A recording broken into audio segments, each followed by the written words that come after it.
Bismillahirrahmanirrahim. Assalamualaikum warahmatullahi wabarakatuh. Alhamdulillahirabbil alamin wal aqibatu lil muttaqin wassalatu wassalamu ala sayyidil mursalin wa ala alihi wa ashabihi wa man tabi'ahum bi ihsanin ila yaumiddin, amma ba'd.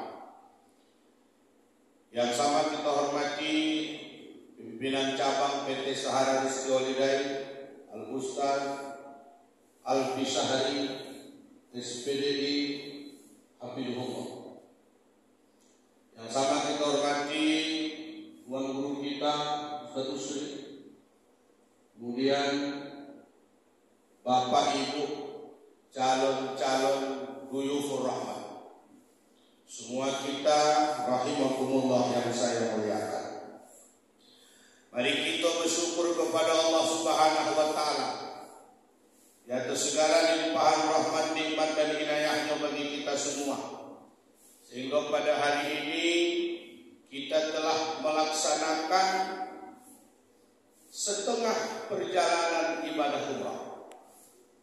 Kenapa aku bilang setengah? Belum sampai. Mengapa setengah? Karena sudah dimulai. Sesuatu yang dimulai yang belum sampai namanya setengah. Pada hari ini kita dikumpulkan Allah di Masjid Taqwa dalam rangka kegiatan manasik umrah. Di manasik umrah ini bukanlah yang dimaksud ini program-program travel, tapi ini memang perintah Rasulullah SAW. Mudah-mudahan Allah memberikan kita hidayah dan menghias kita dengan ilmu dan rahmat. Selanjutnya selawat dan salam kita hadiahkan kepada baginda Rasulullah SAW. Mudah-mudahan insyaallah kita semua mendapatkan syafaat di hari kemudian kelak. Bapak Ibu, bukanlah maksud saya ceramah ini hendak menggurui, tapi karena dihajat oleh pimpinan cabang Sahara. Kalau tak dihajat beliau, tak datang beliau. Dihajat dia, bukan karena itu ahli. Hajatnya. Jadi kaitannya supaya sebelum kita sampai nanti ke beberapa teknis, sampaikan dulu hikmah ibadah haji dan umrah. Karena kita suka dengan iming-iming, suka mendengarkan janji Allah. Kenapa? Karena janji Allah itu pasti. Innahu la yukhliful mi'ad. Sesungguhnya Allah tidak menyalahi janji-janjinya. Janji manusianya nang apa? Nang kira-kira apa namanya? Agak ragu-ragu. Tapi kok janji Allah jangan ragu. Innahu la yukhliful mi'ad. Sesungguhnya Allah tak menyalahi janji-janji. Apa hikmah haji dan umrah itu? Diberikan surga.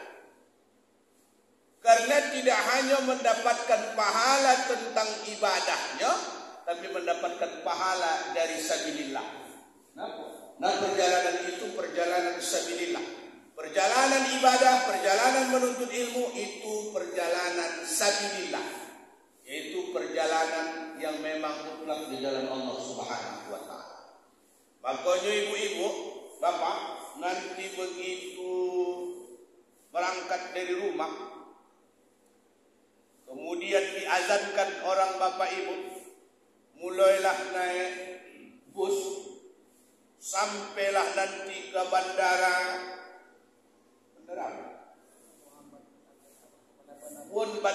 Kuala Namu, kemudian sampailah nanti pengurusan segala macam, paspor segala macam, sampai nanti di ruang tunggu makan. Situ pula travel Sahara nih, ada makan goreng Pak.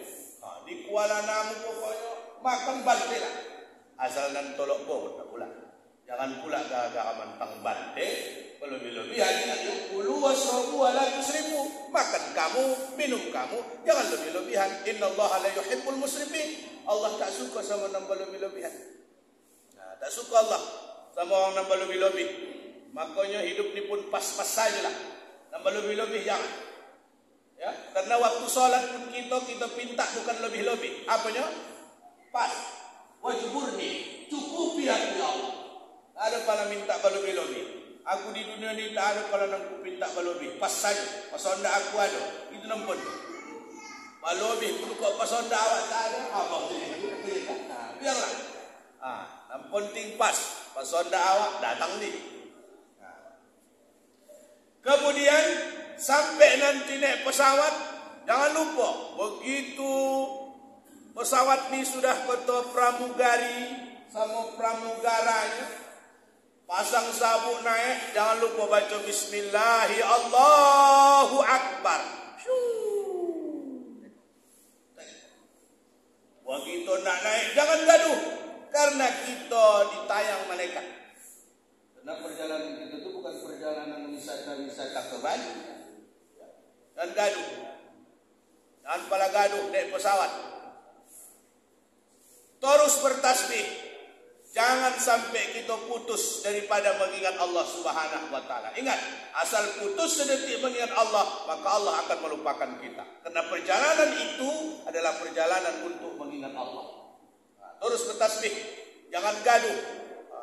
Jangan gaduh. Ibu-ibu ni penggaduh. Hai penakut. Jumpalah penggaduh sama penakut. Tapi ingat, perjalanan kita itu adalah menjadi undangan Allah. Kita tidak memenuhi undangan Allah. Kemudian sampai nanti di Bandara Madinah, itu dihitung ibadah. Berjalan ke hotel, ibadah. Golek di hotel, ibadah. Cuman lagi manfaatkan di sana mutlak beribadah. Jangan nanti sholat di hotel. Apa gunanya ke sana kalau di hotel juga sholat? Di Masjid Nabawi siapa nang sholat di Masjid Nabawi samalah seperti dia sholat seperti 1000 tahun. Siapa nang sholat di Masjidil Haram samalah dia seperti 100.000 tahun. Bayangkan. Padilahnya. Jangan nanti sudah pulang kamu ke tanah air balik. Udah ada 1000 tahun celenganku. Nah, lagi pula. Fadilah. Seumpama. Ya. Jadi ini harus kita jadikan sebuah landasan perhatian. Maka Allah akan berikan jaminan surga. Makanya diboleh memang hati. Biar menjadi haji dan hajjah atau umrah yang mabrur atau mabrurah. Kuncinya ke hati. Makanya kita berangkat ini bukan gagah-gagahan. Bukan berangkat mogah-mogahan. Bukan berangkat untuk eksen-eksenan. Tapi mutlak untuk mengabdikan diri kepada Allah Subhanahu wa taala. Supaya kita tahu betapa kociknya kita. Aku puhasi Ustaz Usri. Kalau di Tanjung Balai ini kemana aku pergi Ustaz? Silakan duduk Ustaz. Begitu aku sampai dan tak ada mangkau dalam. Masuk ke Taman Raudhah. Diuji Allah. Orang dilepas aku tulakkan polisi. 3 kali tulakkan polisi. Menunjukkan apa? Tapi kau harus ingat.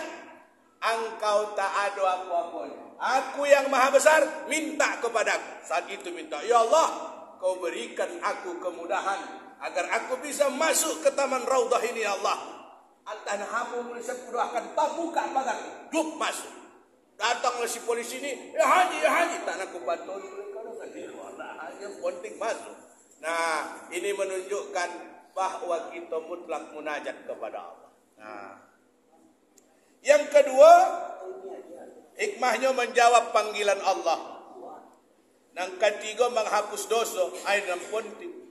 Makanya itu dinamakan Rihlatul Taubah. Perjalanan taubat. Kita disuruh di sana nanti pesta. Pesta apa? Pesta air mata. Bayangkan ketika memang tak bisa dipaksa-paksa. Memang tak curah sendiri. Ketika sampai di Taman Raudhah, kita sholat. Di mana sholat? Rasulullah sering sholat di situ.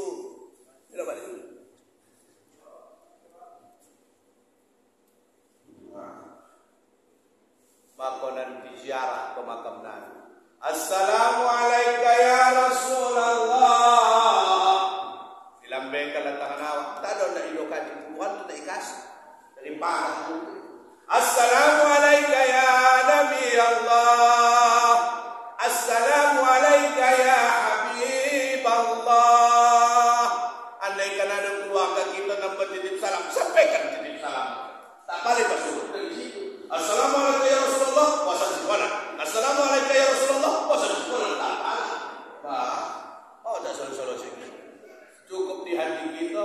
Innallaha khabirun bima ta'malun.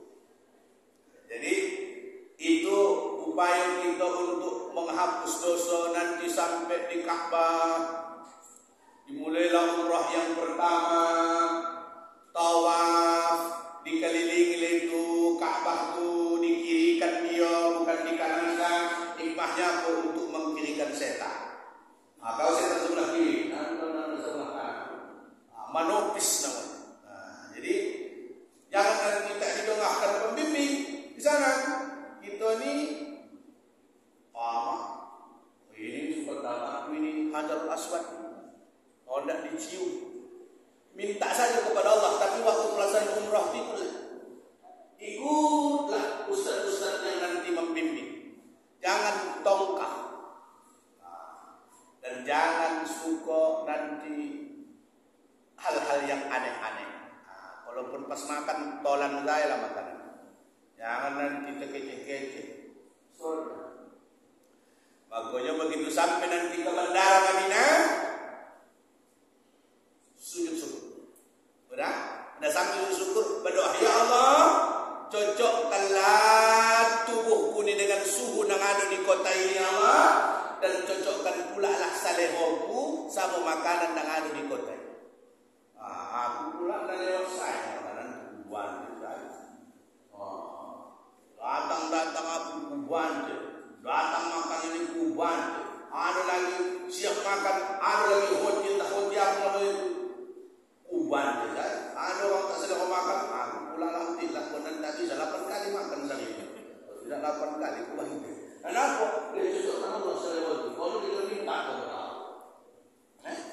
Kemudian mendapat pahala yang besar, kemudian juga menguatkan iman, sekaligus kita mendapat tarbiyah langsung dari Allah. Di sananya Bapak Ibu tarbiyah nanti langsung. Kau isi payahan tarbiyah, kau isi langsung. Selip sikit hati, selesai. Selip sikit, selesai. Maka jangan berkata-kata di hati yang tak baik-baik. Yang baik-baik saja. Menengok orang awak, menengok baik-baik. Jangan menengok bohong. Ya? Kalau kita ni kan mau begitu. Menjijikkan dia. Dan dia akan diperlihatkan itu. Anak menjijikkan, anak tak menjijikkan. Namanya budak dunia. Ya? Di situ. Apalagi di sana. Jadi kalau nanti dia nak menyuruh Hajarul Aswad, minta saya kepada. Nanti pas orang sunat tahu, di situ minta. Dah siap nanti tahan cuba. Ya, cuba. Bagus. Cuba nanti. Cuma kau jangan cuba. Ya. Jangan menurut arus. Menurut arus. Kalau nak mendapat ni. Dia minta kepada Allah dulu. Tungkah arus. Orang bukan lagi ada. Tapi dah masalah umrah tu. Udah ini aku dah siap tahan dulu. Udah tidak melaksanakan, tidak sedang berihram. Cuba. Pergi bebas. Tapi minta kepada Allah. Ustaz kaya apa? Ya. Untuk mengajari dulu, tidak ya tak? Untuk mengajari untuk pula. Nah, untuk apa ini semua? Agar kita ini memang betul-betul bisa